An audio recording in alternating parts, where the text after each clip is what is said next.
I love the smell of Cthulhu in the morning. It smells like madness. Alright, buckle up, buttercups, because this is gonna be a long one. The short version is Cthulhu don't give a fuck. But like life, the long version isn't so black and white. So if you want to learn about religious exemptions to the current vaccine mandates, you're gonna sit through my bullshit tirade, you're gonna learn a thing or two about how the government and the world work, then you'll have your answers. First, all the goddamn disclaimers. This is not medical advice. There are over 7 billion people on the planet, and each one has a different physiology. Especially if you have any at-risk factors, be sure to talk to a medical professional about how the virus, as well as the vaccine, could interact with your conditions and health. This is not political advice. We believe in the full separation of church and state. But some of this video will contain anecdotal commentary that involves the U.S. government and military, and is provided to you so that you may make an informed decision regarding your health and well-being. Your body, your choice. I love hearing that come from the right now. Both Republicans and Democrats are getting played suckers. I am neither. I am an independent, because I can think for myself. You think there's only two choices? For example, pro-life or pro-choice. Well, I'm pro-death. I love guns and abortions. I'm actually pro-virus. Back in 2020, we were promised a death rate of 3 to 10% in the U.S. In a country of 320 million people, that's anywhere from 9.6 million to 32 million dead. In almost 2 years, we've only had 671,000 deaths. And according to the CDC, 95% of those were people over 50 and with 2.6 pre-existing conditions. This virus is a little weak-ass bitch. Since young people are already nearly immune, think of all the good that would have come from the death of 30 million old people. Statistically speaking, that would have wiped out at least half of Congress and a good portion of the rich, elite assholes who are paying off those corrupt politicians. Then we could vote out the rest of the scumbags. Millennials would finally be able to afford houses and get some decent paying jobs. But as it turns out, that was just another government lie, meant to scare you and keep you ignorant and obedient. Now, I've mentioned before that I used to be a federal law enforcement officer. Nothing too glamorous. It was for Homeland Security, the TSA specifically. So I can tell you in no uncertain terms that it is all security theater. It creates the illusion of safety at the cost of trillions of taxpayers' dollars. We got to see the actual stats of the war on terror in Iraq and Afghanistan, and all the government and media did was lie to you about what was going on over there. And something older people don't seem to care about, and younger people don't seem to know about, when you give up your rights, you will never get them back. I'm telling you this as a former Fed, and only Congress has the power to declare war, yet they've been using the Patriot Act to illegally invade and occupy countries for 20 years now, with no end in sight. I recently took my daughter to Disneyland. We went before the recall election, because what happened as soon as Newsom found out he wasn't being recalled? The next day, Los Angeles implemented required vaccine IDs. My daughter bought a snow globe and it was confiscated by the TSA because the liquid inside could be dangerous. Back when I worked for them, we were allowed to use common sense and critical thinking, but no more. You run it through the X-ray machine. No explosive device components? Check. Swab it for dangerous chemical components? None present? Check. Physically inspect it to ensure there has been no tampering? Check.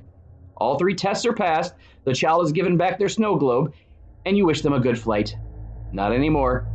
How many hundreds of Disneyland snow globes do they confiscate a year because of this new bullshit policy? And like I said, that right is never coming back. I assure you, this all ties together, so to make a long story longer, you will never meet a person like me. Because I have fought several legal battles against the federal government and won. The government has a 97% success rate, and I beat them. That's when I had my political vacation, where I was detained as danger to self, danger to others, locked away in my own little cell to keep the other inmates safe from me. That's also when I had my reality-breaking encounter with Yog-Sothoth that I wrote about in our unholy book, The Astronomicon. Link in the description. More than anything else, this is a message and a warning to the millennials. You are the largest demographic in the United States, yet you only have 3% of the wealth. And when you break that down even further, most of that wealth belongs to a few successful actors, musicians, and maybe some YouTuber assholes like Jake and Logan Paul. As a generation, you have nothing.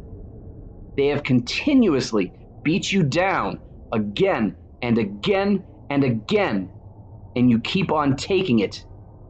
Some of the people I love the most are millennials. I want you to succeed. And it pisses me off to no end to see how they treat you. You have to realize the United States government is the biggest bully on the planet, and they will not stop. You have to stand up against them. Now more than any time in American history, you need to work together if you want to get this country back on track.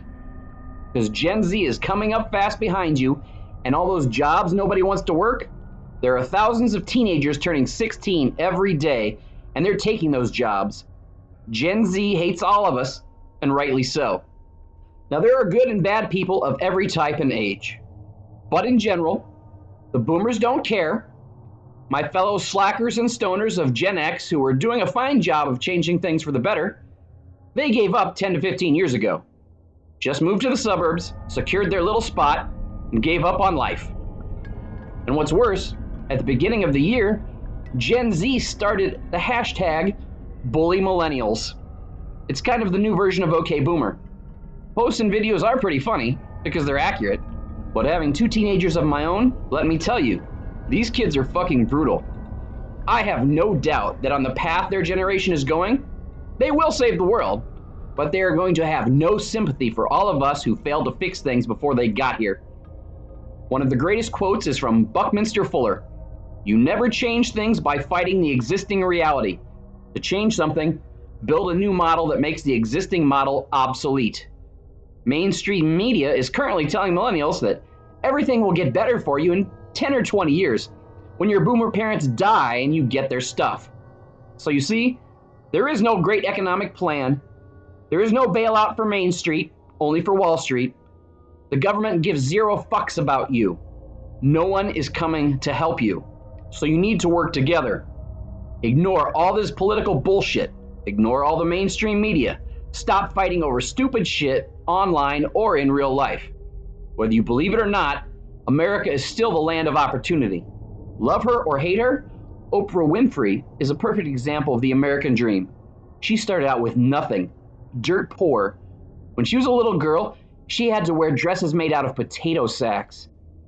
She busted her ass and never gave up. Now, she's worth $2.7 billion. In no other country on this planet would a single black woman be able to succeed like that. Only in America. So the only person holding you back is yourself. And look at all the Gen Z millionaires popping up through YouTube and TikTok. And you know how they're doing it? They're working together and bringing their friends and family up with them. So like Buckminster Fuller said, you have to make the old world obsolete. Fuck Walmart. Fuck McDonald's. Fuck Amazon. Support local. Support small businesses. Support each other. So I come from a big military family. My grandfather lied about his age at 15 to join the military during World War II. He was on the ground in Germany when Berlin fell. This teenager was running up to Nazi tanks and throwing white phosphorus grenades into the treads to disable them. Then he helped liberate several of the concentration camps. Through most of my life, my friends and I continuously beat the shit out of real American neo-Nazis, not just yelling at someone on Twitter who had a different opinion than me. If you want to count my ancestors, our family's military history goes back 200 years. We have 2 British generals back there, one who has a giant statue on a pillar in the middle of London, because under his command, tens of thousands of enemy combatants were killed during the Indian Mutiny of 1857. So you see, war and genocide are in my blood. But I walked away from that legacy. I was the first in my family to go to college instead of into the military after high school, because I saw in the early 80s how our government treated the soldiers who came back from Vietnam, how they were constantly refused the medical benefits that they were due. Two of my cousins had developed respiratory problems from Agent Orange, and one died from it. But it would be years before the US government would even admit that Agent Orange existed. You don't have a breathing problem. Go home. Those scumfucks waited until most of them were dead from it before they took any responsibility. Both my father and grandfather agreed it was no longer the military they had originally signed up for. And that theme continued through to today. I am fortunate that all the people I knew who served in Iraq and Afghanistan made it out in one piece. None of them re-upped because the government had failed to pay out the thousands of dollars in hazard pay that they promised the soldiers. Promotions were promised and denied, never receiving benefits, denied health coverage, denied compensation for permanent life-changing injuries. They actually have a scale of pay for the percentage of injuries sustained. You've only got about a 7% disability. We'll throw you $40 a month for your service. The point I'm trying to drive home here is that the government does not have your best interest in mind. In fact, they are your enemy. So let's get on to the finale. I've been getting the question a lot lately about religious exemptions to the vaccine mandates. My usual answer is, Cthulhu don't give a fuck what you do either way. But I received an email from a young man who is currently serving in the US military, and he's concerned about the safety of the vaccine that he is going to be forced to receive. He has been a follower of ours for several years, so he asked about a religious exemption. This was my response. Our main tenet is cosmic indifference. Cthulhu doesn't care about us, nor our health and medical conditions and the unfortunate political machinations that we as foolish humans put on it. So the official church stance is basically, get it, don't get it, it doesn't matter to us. So we will not issue any kind of official statement. Now this next part I've mentioned to you several times, and I'll pop a link to more in-depth video about it. But beyond our main tenet, we are not big on dogma and encourage people to follow their own path towards enlightenment so that they can decide best what resonates with them spiritually. Since you are an American, and thus have the First Amendment right of freedom of religion, the only requirement we have for our clergy is the desire to spread the word of Cthulhu. You have already expressed that you have been doing so for several years. So you have heard the call of Cthulhu and wish to serve him in that capacity. If that is the next step you want to take on your spiritual path, then I am officially ordaining you as a priest of Cthulhu. If the rituals you have already implemented are working for you, by all means keep performing them. Feel free to try others and develop your own. The Buddhists have a word, bodhi. It is the reaching of nirvana, the achievement of spiritual awakening, that cliche of becoming one with the universe. I used to always think that was great, but nothing I'd ever achieve, until it happened. It was an experience like Lovecraft described about the non-Euclidean alien vistas and what DMT smokers call breaking through. The room I was in was overlapping with a vast white emptiness that went on forever in all directions. Then the room dissolved away. Then I started to dissolve away. It felt like I was dying, but there was no fear. And I thought to myself, so this is how it ends. And I ceased to exist as myself. I had become one with the universe. It felt like my entire being had spread out across reality. And then the moment passed. It was the greatest moment. The greatest euphoric high I've ever experienced. That's when my brain got hit with a mega download of information that I scribbled down on old used papers that became our religion and unholy book. My hope is that others can find the same path and experience the same spiritual enlightenment that I did that night, because we only have a short time here on this rock, and we should work together to enjoy it before we all pass into the inevitable black abyss. So as a newly ordained priest of Cthulhu, I encourage you to commune with him. Pray on it, as the Christians say. Perform your rituals, then let that guide your decision about how the vaccine affects or disrupts your pursuit of connection with your God. For me, worship is not just spiritual. My personal practices are a very physical thing, and anything you put in your body, food, water, alcohol, DMT, vaccines, etc., can affect that. So reflect on that, your place in the cosmos, and the spiritual direction that sends you. Then, if you so choose, present that to the powers that be. We are a legally registered religious nonprofit corporation. which is what all churches and religions are registered as. We are active and in good standing. Then I provided him with the link to our entry at the Corporation Commission with all our legal info.